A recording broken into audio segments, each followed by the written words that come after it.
Materi yang akan dibahas yakni pengertian fotorespirasi, mekanisme fotorespirasi, dan fotorespirasi C3, C4, dan CAM.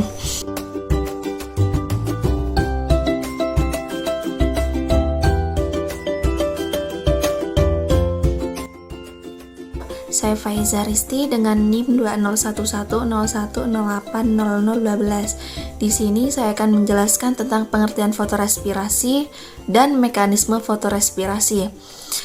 Fotorespirasi adalah sejenis respirasi pada tumbuhan yang dibangkitkan oleh penerimaan cahaya yang diterima oleh daun. Diketahui pula bahwa kebutuhan energi dan ketersediaan oksigen dalam sel juga mempengaruhi fotorespirasi.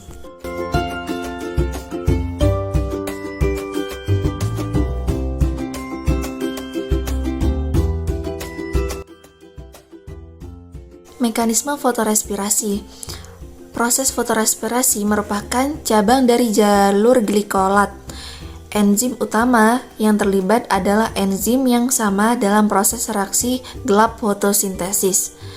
Rubisco atau ribulasa bifosfat karboksilase oksigenase memiliki dua sisi aktif.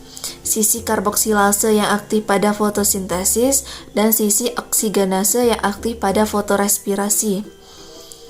Kedua proses yang terjadi pada stroma ini juga memerlukan substrat yang sama. Ribulasa bifosfat atau RUBP, dan juga dipengaruhi secara positif oleh konsentrasi ion magnesium dan derajat keasaman pH sel. Dengan demikian, fotorespirasi menjadi pesaing bagi fotosintesis, suatu kondisi yang tidak disukai oleh kalangan pertanian, karena dapat mengurangi akumulasi energi. Jika kadar CO2 dalam sel rendah, RUBP akan dipecah oleh Rubisco menjadi fosfoglikolat dan fosfogliserat dengan melibatkan satu molekul air menjadi glikolat dan fosfo-OH. Fosfogliserat akan didefosforilasi oleh ADP sehingga membentuk ATP. Fosfoglikolat memasuki proses agak rumit menuju peroksisom, lalu ke mitokondria, kemudian kembali ke peroksisom untuk diubah menjadi serin, lalu gliserat. Gliserat masuk kembali ke kloroplas untuk diproses secara normal oleh siklus Calvin menjadi gliseraldehid 3-fosfat atau G3P.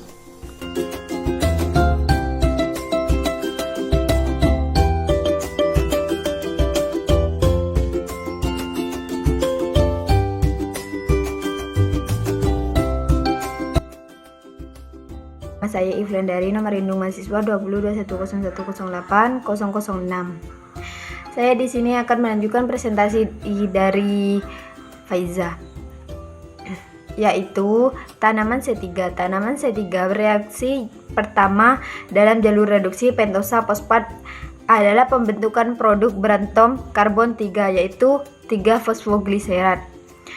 Kebanyakan tanaman untuk mengikat karbon dengan jalur ini yang disebut tanaman C3. Meskipun demikian, fiksasi CO2 tanaman C3 dihambat oleh proses fotorespirasi.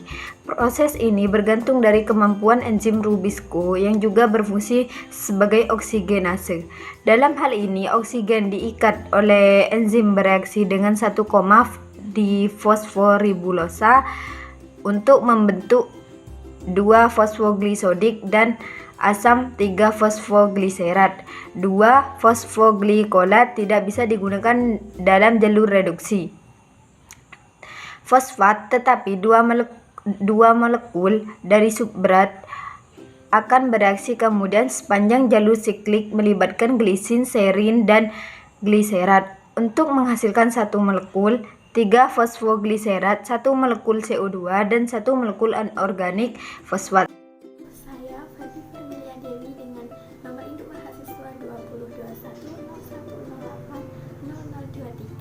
Di sini saya akan melanjutkan pembahasan materi tentang fotorespirasi tanaman C4 dan fotorespirasi tanaman CAF.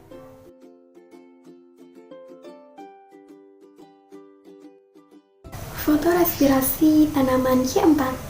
Tumbuhan C4 sangat rendah laju fotorespirasinya. Perlu dipahami pola fiksasi CO2 dalam fotosintesis pada tumbuhan C4. CO2 yang difiksasi dalam fotosintesis tumbuhan C4 mula-mula bereaksi dengan asam fosfofenol piruvat dalam sel-sel mesofil. Dalam reaksi selanjutnya, terbentuk asam malat. Beberapa tumbuhan C4 menghasilkan aspartat, yakni suatu asam amino yang berkarbon 4. Asam malat atau asam aspartat diangkut keluar sel mesofil dan masuk ke dalam kloroplas sel seludang pembuluh atau bundle seed cells dan mengalami dekarboksilase. CO2 yang dihasilkan reaksi dekarboksilase ini difiksasi oleh RUBP karboksilase, kemudian diubah melalui lintasan pentosa fosfat menjadi gula dan produk-produk lain dari fotosintesis. Akhirnya, produk-produk fotosintesis ini diangkut keluar sel seludang pembuluh dan masuk ke dalam jaringan pembuluh, di mana mereka ditranslokasikan ke bagian lain dari tumbuhan.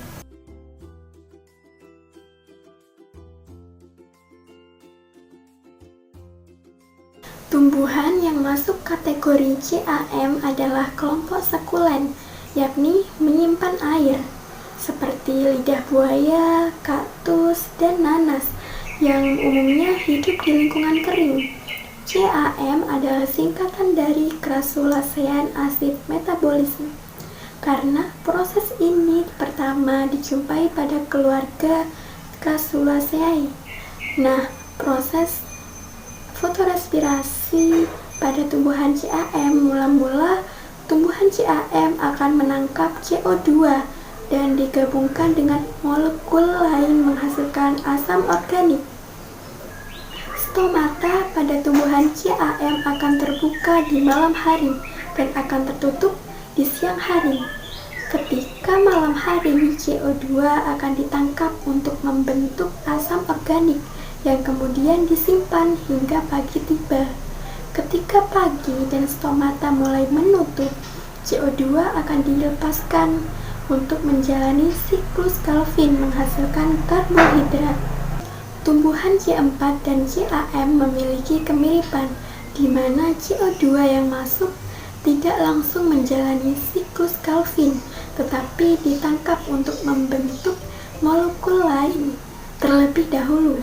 Namun, pada tumbuhan C4 penangkapan CO2 dan siklus Calvin terjadi di sel yang berbeda, yakni sel mesofil dan sel seludang pembuluh.